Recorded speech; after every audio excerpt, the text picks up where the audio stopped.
පරිස්සම ගැන වැඩිපුර කතා බහ කරන නිසා පරිස්සමින් ඉන්න මේ කොරෝනා වසංගතයත් එක්ක අපේ පරිස්සම තමයි වඩාත් වැදගත් වෙන්නේ. ඉතින් මේ ප්‍රතිශක්තිකරණය ගැන අපි නිතරම කතා බහ කරනවානේ. එන්නත ලබා ගත්තද ඔබ? නෑ මං තාම නැහැ. දැන් අද ගන්නවා. අද ගන්නවා. දැන් එන්නත ලබා ගත්ත අය ඉන්නවනේ. දැන් මම එන්නත ලබාගෙන තියෙන්නේ. මාධ්‍ය වේදිකට ලබා දෙනවා. දැන් ගත්තේ නැති අයත් ගත්ත අයටත් තියෙන ප්‍රශ්න ගොඩක් තියෙනවා. සමහර වෙලාවට සීනි වෙනුවෙන් බෙහෙත් ගන්නවා, කොලෙස්ටරෝල් වෙනුවෙන් බෙහෙත් ගන්නවා, අධික රුධිර පීඩනය එහෙම නැත්නම් ප්‍රෙෂර් වෙනුවෙන් බෙහෙත් ගන්නවා. මේවා නවත්තන්න ඕනේද? විශාල පිරිසක් හින්දා සමහරවිට මට කලබලයට අහගන්න බැරුව ගියා. මේ වෙලාවේ බලාගෙන ඉන්න අයත් ඉන්නවා කල්පනා කර කර මොකද කරන්න කියලා. ඒ ටිකට උත්තරේ දෙන්න හදන්නේ.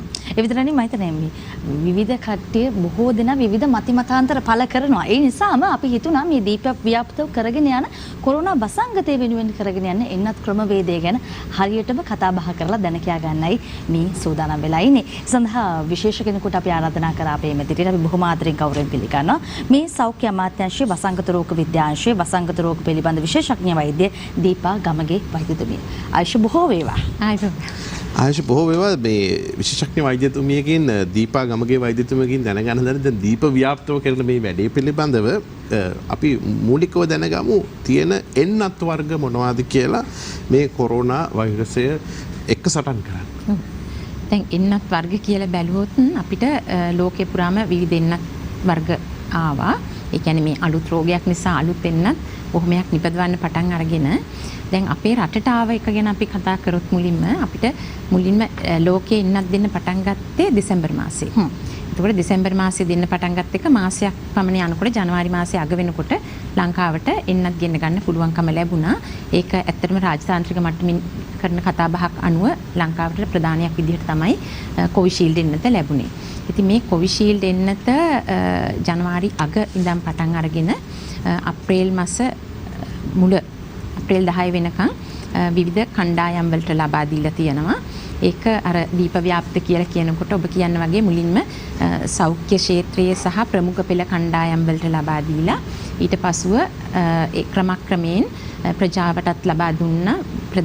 විශේෂයෙන්ම බස්නාහිර පළාතේ හේතුව මොකද මේ රෝගය ව්‍යාප්ත වීමට අවදානම තියෙන සහ වැඩියෙන්ම වාර්තා වුණු ප්‍රදේශවල මේ රෝගයෙන් මිය යාමට බරපතල රෝග තත්ත්වයන් ඇතිවීමට සහ රෝග ව්‍යාප්තියට තියෙන අවදානම අඩු කිරීම සඳහා තමයි එන්නත් ලබා දුන්නේ. අර රතු කලාප කියලා කියන්නේ අවදානම් සහිත කලාප. අවදානම් සහිත කලාප සහ අවදානම් කණ්ඩායම්. එතකොට මුල අවස්ථාවේදී අපිට මිලියනයක් ලක්ෂ 5ක දෙකක් ලැබුණා. ඊට පසුව අපිට අර කොඑක්ස් ෆැසිලිටි කියලා තියෙනවා. ලෝක සෞඛ්‍ය සංවිධානය සහ ගැවි ආයතනය සහ අනිකුත් මූල්‍ය ආයතන එක්ව පිහිටුවාගෙන රටවල් වලට එන්නත් ලබා දීමේ ක්‍රමවේදයක් තියෙනවා. ඒ හරහාත් ලක්ෂ 2.65ක පමණ ප්‍රමාණයක් ලැබුණා. ඉතින් මේ ප්‍රමාණය තමයි මේ පළවෙනි එන්නත් මාත්‍රාව ලබා දීලා දෙවෙනි එන්නත් මාත්‍රාවේ මුල කොටසට දැන් ලබා දීගෙන යන්නේ. එතකොට ඒකේ තව ඒ ඇස්ට්‍රාසෙනිකා කියන එකම තමයි කොවිෂීල්ඩ් එන්නත. අපි මේ කොවිෂීල්ඩ් එන්නතෙන් මුල ලබා දුන්න ලක්ෂ 9.25ක පමණ ප්‍රමාණයකට ඒකෙන් දැන් දීගෙන යන ප්‍රමාණය හැරුණුකොට තවත් ලක්ෂ 6ක ප්‍රමාණයක් අපිට එන්නත් ලැබීමට නියමිතයි. ඉතින් ඒ එන්නත් මාත්‍රා ලැබුණට පසුව ඔවුන්ගේ ඉතුරු පුද්ගලයන්ටත් ඒ එන්නත් ලබා දෙන්න තමයි බලාපොරොත්තුව තියෙන්නේ. දැන් මතයක් තියෙන ඇස්ට්‍රාසෙනිකා පළමු එන්නත ලබා දුන්නාම දෙවෙනි එන්නත වෙනත් එන්නත් මාත්‍රාවක් ලබා දෙන්න පුළුවන් කමක් නැහැ. ඒ එන්නතම ලබා දෙන්න ඕනි කියලා. යම් ප්‍රමාදයක් තියෙනවද? එවැනි ප්‍රශ්නක් තියෙන අය ඉන්නවද? පළවෙනි ඉන්ජෙක්ෂන් එක ගහගත්ත එන්නත ලබා ගත්ත අයත් ඉන්නවා මේ වෙලාවේ නරඹමින්. ඔව්. දැන් මේ එන්නත් වර්ග මාරු කරලා දෙන්න පුළුවන්ද කියන එකට පරීක්ෂණ කරනවා අනිකුත් රටවල් වල. දැන් මේ පරීක්ෂණ වල සාක්ෂි පැහැදිලිව ඉදිරිපත් වෙන්න ඕන එන්නතේ සඵලදායී මට්ටම සහ එන්නතර ආරක්ෂාකාරීද කියන එක මාත්‍රා වර්ග දෙකකින් ලබා දීම තුලින්. ඉතින් තවම ඒ ප්‍රතිඵල නිකුත් වෙලා නැහැ. ඒ ප්‍රතිඵල නිකුත් වුණොත් තමයි අපිට දෙවෙනි එන්නත් මාත්‍රා වෙන එකකින් ලබා දිය යුතු වන්නේ. දැන් මේ අපිට ඉන්දියාවෙන් තව ලැබීමට නියමිත තිබුණු එන්නත් මාත්‍රා ප්‍රමාණය පරක්කුවක් තියෙනවා. මොකද අපි සෑම දිනෙකම දන්නවා ඉන්දියාවේ ඉතාමත් බරපතල තත්ත්වයක් ඇති වුණා. ඉතින් ඔවුන් විසින් නිෂ්පාදනය කරන එන්නත් ඔවුන්ටත් මදි තත්ත්වයකට පත් වෙලා තියෙනවා. ඉතින් මේ ඇස්ට්‍රාසෙනිකා එහෙම නැත්නම් කොවිෂීල්ඩ් කියන්නේ ඉන්දියාවේ නම. නමුත් මේ ඇස්ට්‍රාසෙනිකා එන්නත නිෂ්පාදනය කරන තව රටවල් තියෙනවා. ඉතින් මේ දැන් මේ දවස් දිනවල සාකච්ඡා පවත්වාගෙන යනවා අපිට කුමන රටකින් මේ එන්නත් ප්‍රමාණය ලබාගත හැකිද කියන එක. ඉතින් උත්සාහය අතහැරලත් නැහැ, බලාපොරොත්තු අතහැරලත් නැහැ. නමුත් අපිට යම්කිසි හේතුවකින් මේ එන්නත් ලැබීමට නොහැකි වුණොත් මේ පළවෙනි එන්නත් මාත්‍රාව ගත්ත අයට මොකද වෙන්නේ කියන එක තමයි හැමෝටම තියෙන ප්‍රශ්නය. ඉතින් අපි අර වර්ග දෙකකින් දිය හැකිද කියන එකට පැහැදිලි සාක්ෂි ඉදිරිපත් වුණොත් අපි දෙවැනි එන්නත් මාත්‍රාවට වෙන පියවරක් ගන්නවා වෙන එන්නතකින් ලබා දීම සඳහා. ඒකත් බැරි වුණොතින් මාස 6ක පමණ ප්‍රමාණයකට මොවුන්ට ආරක්ෂාවක් තියෙනවා. ඒ කියන්නේ සති 12කට හොඳ ආරක්ෂාවක් තියෙනවා. සති 16ක් ගියාට පසුව තමයි අර ඇඟේ ආරක්ෂිත මට්ටමට ආව ප්‍රතිශක්තිය අඩුවීමක් දකින්නේ. ඊට පස්සේ මේ අපි මේ කතා කරන්නේ ආරක්ෂිත ප්‍රතිශක්තිය කියලා ප්‍රතිදේහ කියන එක. මේ ප්‍රතිදේහ කියන එකට අමතරව මතක සෛල කියලා එකකුත් හැදෙනවා. මේ කොවිෂීල්ඩ් එන්නතරත් හොඳ මතක සෛල ප්‍රමාණයක් හැදෙනවා. ඉතින් අපි රෝගියෙකුට නිරාවරණය වුණොත් අපිට මේ මතක සෛල අර ප්‍රතිදේහ හැදීම පටන් ගන්නවා. ඉතින් මාස 6ක යන අපි දන්න කරුණු හැටියට මාස 6ක පමණ ප්‍රමාණයකට ආරක්ෂාවක් තියෙනවා. ඊට පසුවත් සමහර විට ආරක්ෂාව තියෙන්න පුළුවන්, අඩු වෙන්නත් පුළුවන්. ඉතින් ඒ අතරතුරේ තීරණයක් ගන්නවා මොවුන්ට දෙවනි මාත්‍රාව ලබා දීමට අපිට කොවිෂීල්ඩ් එන්නත නොලැබුණොත් වෙනත් එන්නතකින් නැවතත් එන්නත් මාත්‍රා දෙකක් ලබා දෙනවාද කියන එක. ඉතින් සැලැස්මක් තියෙනවා. ඒ සැලැස්මට ක්‍රියාත්මක කරගෙන යන ක්‍රමවේදයක තමයි දැනට ඉන්නේ. මොකද අර දින ලබා දෙනවනේ මේ එන්නත් කාඩ්පතේ දෙවනි එන්නත විදීම සඳහා ඇතම් කෙනෙක්ගේ ඒ දින පහු වෙලා නම් පොඩ්ඩක් කලබල වෙලා ඉන්න හින්දා මේ ප්‍රශ්නේ ඇහුවේ. ඔව් දැන් අර මුලින්ම කොවිෂීල්ඩ් එන්නත දෙනකොට මාසයකින් දෙවනි එන්නත දෙනවා කියලා තමයි දැන් සෞඛ්‍ය කණ්ඩායම් වලට දෙනකොට මාසයකින් දෙන්න තමයි තීරණය තිබුණේ. ඊට පසුව තමයි අර සති 12ක් යනකුණු ආරක්ෂාව තියෙනවා කියන සාක්ෂි ඉදිරිපත් වුණේ. ඊට පසුව දැන් සති 12කට ගියා. ඉතින් දැන් ඒ සති 8ක් 10ක් කියලා කිව්වා. ඊට පස්සේ සති 12කට ගියා. ඉතින් මේ කාලවකවානුත් වෙනස් වෙනවා, තියෙන සාක්ෂිත් වෙනස් වෙනවා. ඒ වගේම එන්නත්වල ලෝකයේම තියෙන ප්‍රමාදයන් නිසාත් අපිට විවිධ තර්ජන වලට මුහුණ පාන්න සිද්ධ වෙනවා. ඉතින් අපි මේ ඔක්කොටම මුහුණ දීගෙන හැබැයි ජනතාවට දිය හැකි උපරිම සේවයක් ලබා දෙන්න සැලැස්මක් තියෙනවා. ඒ සැලැස්ම ක්‍රමක්‍රමයෙන් ක්‍රියාත්මක කරනවා. අපි දැන් මම අර කිව්වා වගේ අප්‍රේල් 10 වෙනකන් අපි මේ එන්නත් විවිධ අවස්ථාවන් වල ලබා දුන්නා. ඉතින් තව කාලය තියෙනවා. ඉතින් අපි කියමු මේ අවස්ථාවේදී කලබල වෙන්න එපා. නොලැබුණු අයට මේ ඊටමත් කුඩා එන්නත් ප්‍රමාණයකින් තමයි දෙවෙනි මාත්‍රාව දීගෙන යන්නේ. අපිට නැවතත් එන්නත් ලැබීමට නියමිතයි. එහෙම නැත්නම් අනිකුත් සැලැස්මන් අනුව ක්‍රියාත්මක වෙලා සෑම දෙනෙකුටම එන්නත් ලබා දෙන්න තමයි බලාපොරොත්තුව තියෙන්නේ. හරි. ඊළඟට අපි විශේෂඥ වෛද්‍යතුන් කැමති දැනගන්න මේ කාටද මේක සුදුසු? කවුද මේ එන්නත ලබාගත යුත්තේ? මේකත් දැඩිසේ ප්‍රශ්නයක්. මොකද විවිධ අය විවිධ මතිමතාන්තරත් එක්ක සමහර අය කියන හරි අමාරු වෙනවා. මට ලෙඩක් තියෙනවා නම් කොහොමද මේ ලෙඩේට මේක ගැහුවොත් හොඳයිද? මෙන්න මේ විවිධ මතිමතාන්තර තියෙනවා. කාටද මේක සුදුසු? ඔව්. මම ඒකට පෙර පොඩ්ඩක් තව උත්තරයක් දෙන්න ඕන. මොකද අපි දැන් කතා කරේ ඔක්කොම කොවිෂීල්ඩ් එන්නත ගැන. ඒතකොට කාටද සුදුසු කියන එක කතා කරන්න නම් තවත් එන්නත් වර්ග දෙකක් ලංකාවට ආවා. මේ දැන් මේ කතා කරන වෙලාවෙත් ඒ කටයුතු සිද්ධ වෙනවා. කටයුතු සිද්ධ වෙගෙන යනවා. එතකොට දෙවැනියට අපිට ලැබුණේ ස්පුට්නික් කියන එන්නතත් ලැබුණා, සයිනෝෆාම් කියන එන්නතත් ලැබුණා. එතකොට ස්පුට්නික් කියන එන්නත තමයි රුසියාවේ නිෂ්පාදිත එන්නත. ඉතින් ඒකේ ඉතාමත් සුළු මාත්‍රා ප්‍රමාණයක් තමයි ඔවුන් අපිට ලබා දුන්නේ. ඒකේ අපි දැන් අර කොවිෂීල්ඩ් එන්නත ගත්තාම කොවිෂීල්ඩ් එන්නත එකම එන්නත තමයි එකවරක් දීලා කාලයකට පසුව නැවතත් වරක් ලබා දෙන්නේ. නමුත් ස්පුට්නික් එන්නත පළවෙනි එන්නතට වඩා දෙවෙනි එන්නත වෙනස්.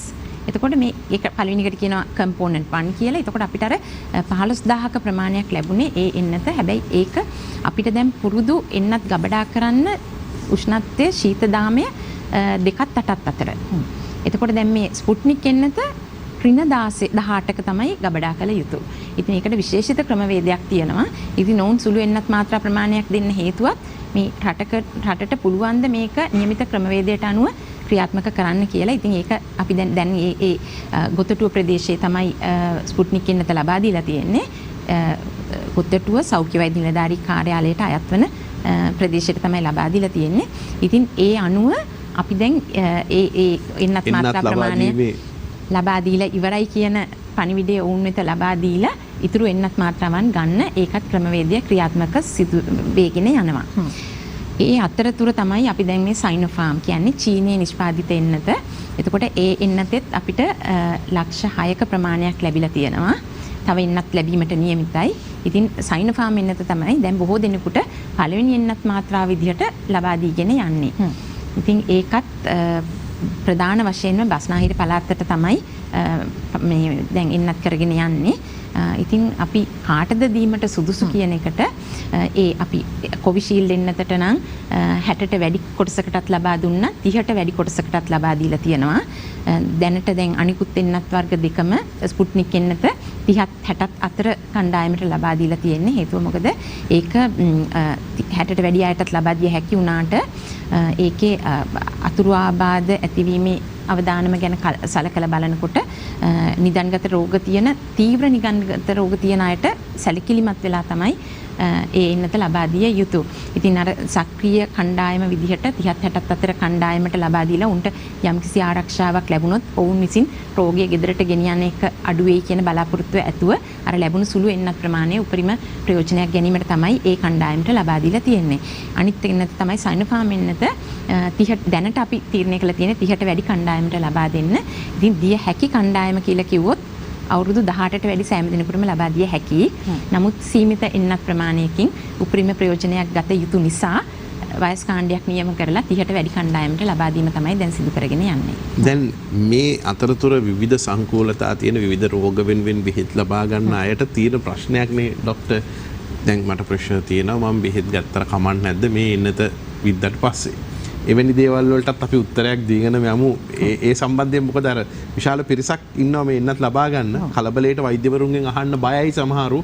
ඒ නිසා වෛද්‍යවරු බොහෝ දේ හොයලා තමයි මේ එන්නත දෙන්නේ. පැහැදිලිවම දැන් අපිට උනත් එන්නත ලබා දෙද්දී අපිට තියෙන සංකූලතා මොනවද, රෝග නිදානයල් මොනවද සියල්ල විමසලා තමයි දෙන්නේ. නමුත් ඇතමෙකුට යමක් කියාගන්න බැරි වෙනවා. විශාල වෙලාවක් පොලිමේ ඉඳලා. ඒ අය වෙනුවෙන් මේ ප්‍රශ්නේ අහන්නේ.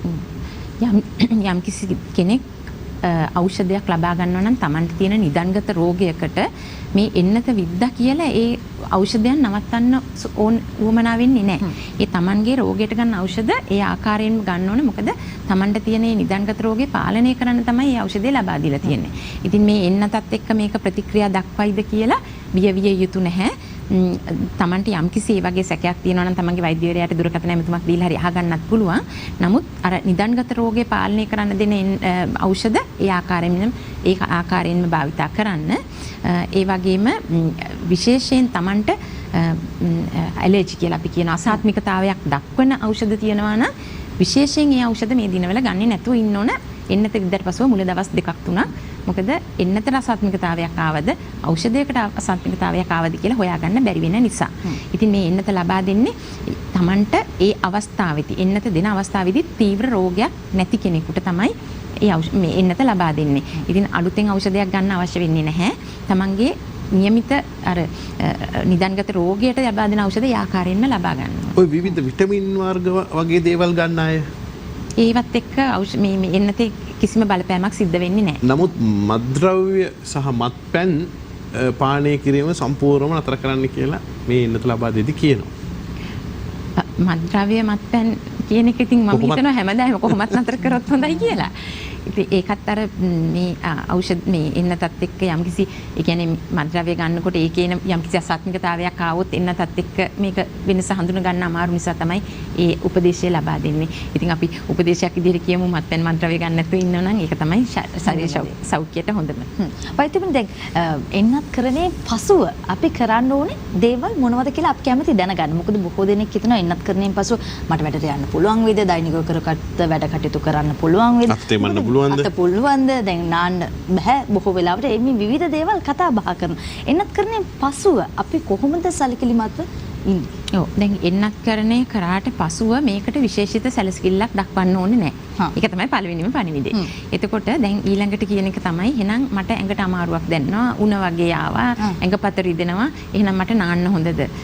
ඒදා දවසේදී Tamanට ඇඟට අපහසුයක් තියෙනවා නම්, උණ තියෙනවා නම් ඉතින් එදා දවසේ නාන්න නැතුව හිටියට කමක් නැහැ. හැබැයි ඒකට විශේෂ වෙනසක් වෙන්න ඕනේ. එදා දවසේ ඉඳලා ඊට පස්සේ තියන් ගසෝද ගන්න නාන්න කිසිම ප්‍රශ්නයක් නැහැ. අනිත් එක තමයි මෙතන සෝදන්න හොඳද, සබන් ගන්න කමක් නැද්ද? ඉතින් විශේෂයෙන් එතන නෙමෙයි Tamanගේ ඇඟපත් සෝද ගන්න විදිහට මිසක් සබන් ගෑවුනා කියලා එහෙම වැරද්දක් වෙන්න හේතුවක් නැහැ. ඒක අපි සමතුලින් ගියාට ඒක පේශිය තුලට තමයි අර එන්නත් කරලා තියෙන්නේ. ඉතින් සම කියන එකේ එතන පොඩි සිදුරක් විදිහට ඉතුරු වෙන්නේ නැහැ. ඒක වැහිලා යනවා. ඉතින් ඒක වතුර ගෑවුනාට සබන් ගෑවුනාට කියලා ඒක වෙනසක් සිද්ධ වෙන්නේ නැහැ. අනිත් එක තමයි මේ මෙතන තවන්න හොඳයිද පොඩි කරන්න ඕනේද මසාජ් කරන්න ඕන එහෙම කිසිම දෙයක් කරන්න ඕනේ නැහැ. එතන විද්දද කියලා හිතන්නෙත් නැතුව තමන්ගේ වැඩ කටයුතු කරගන්න එක තමයි සුදුසු. මෙතන මේ ප්‍රශ්න ඔක්කොටම නිදහසේ උත්තර ටික ලැබුණා. කාලේ ඉතා වේගයෙන් ගත වෙලා යන නිසා විශේෂඥ වෛද්‍ය දීපා ගමගේ වෛද්‍යතුමියනි අපි සමස්ත සමාජයට මේ වෙලාවේ පණිවිඩයක් දෙන්න තියෙන ඔබතුමියට ඒ වෙනුවෙන් මම හිතන්නේ මාධ්‍යයක් විදිහට අපේ තියෙන වගකීම මේ ඉෂ්ට කරන්නේ ඔබතුමිය දෙන සමස්ත රටට ජනතාවට දෙන පණිවිඩය මොකද්ද මේ වෙලාවේ? ඔව්. දැන් මේක බස්නාහිර පළාතේ එන්නත් කරනකොට අනිත් අයට මේ ලොකු ප්‍රශ්නයක් තියෙනවා. ඇයි හැමතිස්සෙම බස්නාහිර පළාතටම එන සෑමෙන්නතක්ම දෙන්නේ? මොකද ඉස්සරත් කිව්වනේ කොළඹට කිරි ගමට කැකිරි කියලා. දැන් කොළඹ මේකේ මේ ප්‍රශ්නේ උග්‍ර වෙලා තියෙන්නේ. ඇත්තටම අපෙන් අහනවා මේ කතාව. කොළඹට විතරද මේ දේවල් දෙන්නේ කියලා. කොළඹට කියලා නෙමෙයි බස්නාහිර පළාතේ හේතුවක් තියෙනවා ඒකට. මොකද බස්නාහිර පළාතේ තමයි වැඩියෙන්ම රෝගීන් වාර්තා වුනේ. වැඩියෙන්ම ඒ වගේම තමයි අපි කියනවානේ කන්ජෙෂන් එක. ඒ කියන්නේ වැඩියෙන්ම රෝගය පැතිරීමට තියෙන අවදානම වැඩි කණ්ඩායම් සිටින. මේ දිනේත් එහෙමයි. එතකොට අපි මේ අවුරුද්ද කාලය බැලුවොත් අපි දන්නවා වැඩියෙන්ම තිබුණේ රෝගය කොළඹ ප්‍රදේශයේ මේක සහ මේ බස්නාහිර පළාතේ. ඉතින් අර අවුරුද්දත් සමග වුන් අතර ඇති වුණු ඉතාමත් ගැටීම් එක්ක මේ රෝගය සෑම ප්‍රදේශයකටම පැතිරුණා. ඉතින් මේ බස්නාහිර පළාතට ප්‍රමුඛත්වය දෙන්න හේතුව ඒකයි. හැබැයි එහෙමයි කියලා අනිකුත් ප්‍රදේශවලට එන්නත් කරන්නේ නොලැබී අරින්නේ නැහැ. ඉදිරියේදී තව එන්නත් ලැබීමට නියමිතයි සැලැස්මක් අනුව. ඉතින් මේ සැලැස්මට අනුව දිස්ත්‍රික්කයෙන් දිස්ත්‍රික්කයට එන්නත් ලබා දෙන්න සෞඛ්‍ය අමාත්‍යාංශයේ සැලැස්මක් තියෙනවා. ඉතින් ඒ අනුව ඔබගේ ප්‍රදේශයට එන්නත ලැබෙනකන් කලබල නොවී ඉන්න. හැබැයි අනිකුත් සෞඛ්‍ය පුරුදු වලට අනුගත වෙලා රෝගයෙන් ආරක්ෂා වෙලා අනවශ්‍ය ගමන් බිමන් නවත්තලා Tamanට අවශ්‍යම කටයුතු වල පමණක් යෙදিলা ආරක්ෂාකාරීව ඉන්න කියන පණිවිඩය මේ අවස්ථාවේදී දෙනවා.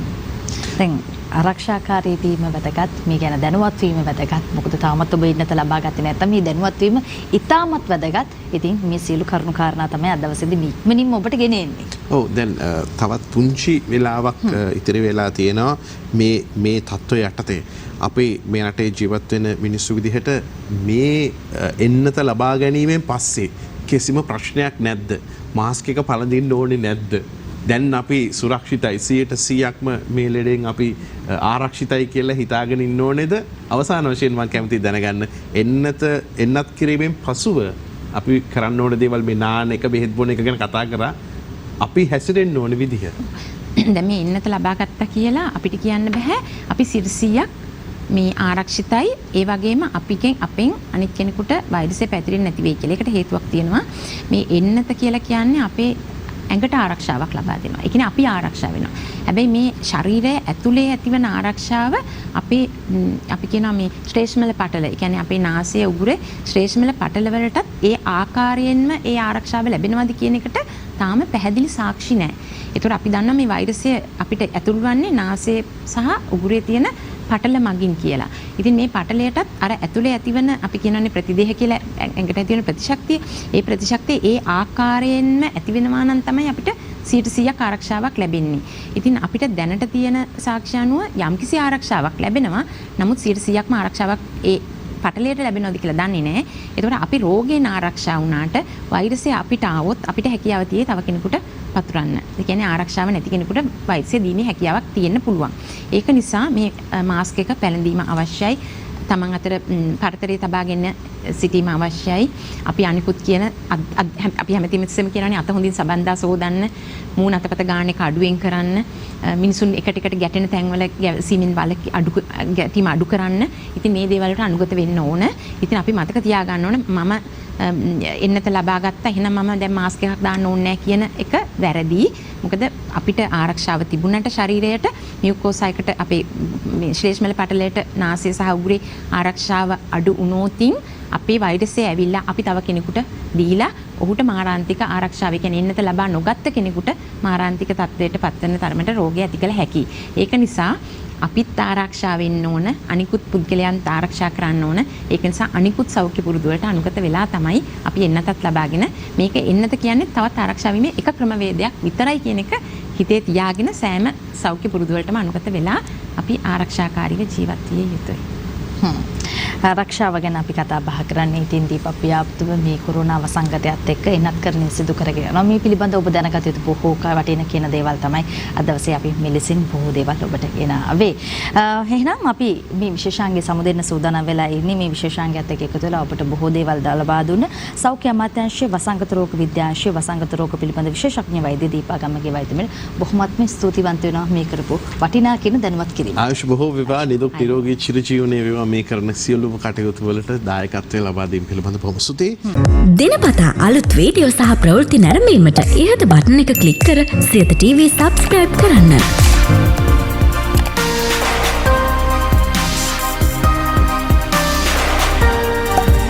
අලුත් වීඩියෝ ගැන මුලින්ම දැනගන්න මෙම සීනුව ක්ලික් කරන්න.